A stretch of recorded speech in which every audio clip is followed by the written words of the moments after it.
All right, meteorologist Hannah Skye is over in the weather wall with a look at our forecast. Hannah, feels good out there. It feels great out there, Sierra, but you might notice it's starting to get a little bit cloudy outside, and that's because we have a storm system which is rolling through, and you can see we do have some of those darker colors which are beginning to light up just to our west. So got that line moving in. It's about to work into the Chattanooga metro area in the not so distant future here. I'd say within the next 30 minutes or so.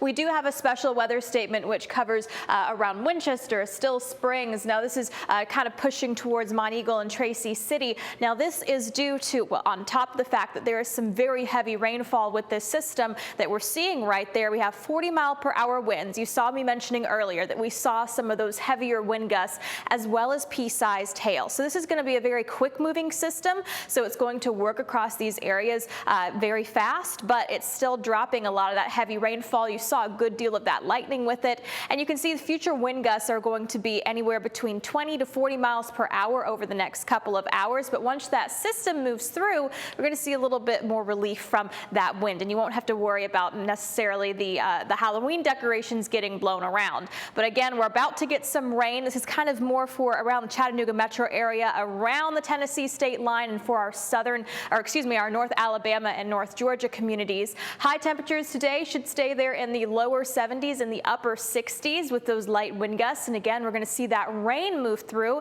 As it does, it is going to drop our temperatures down. Low temperatures tonight are going to stay down in the 40s and the 30s. This isn't really showing some of those higher elevations necessarily, but we will see in our highest elevations that we'll see the 30s. You'll see that here in our next graphic I'm going to show you here. But valley low is going to be down in the 40s, so it will be chilly. The average is around 50 degrees, and we're going to be well below that heading into the next 7 days. Our high temperatures are going to stay there in the lower 70s, upper 60s likely tomorrow, and then heading towards the end of this week, the average is around 73 degrees. So we are going to be right around there, if not below the average.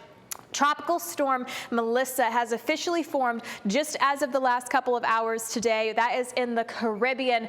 It's going to be a very interesting storm to watch, to say the least. I'm going to show you here the tropical cone of uncertainty that we have, and it does not go out very far, and it is a very big cone.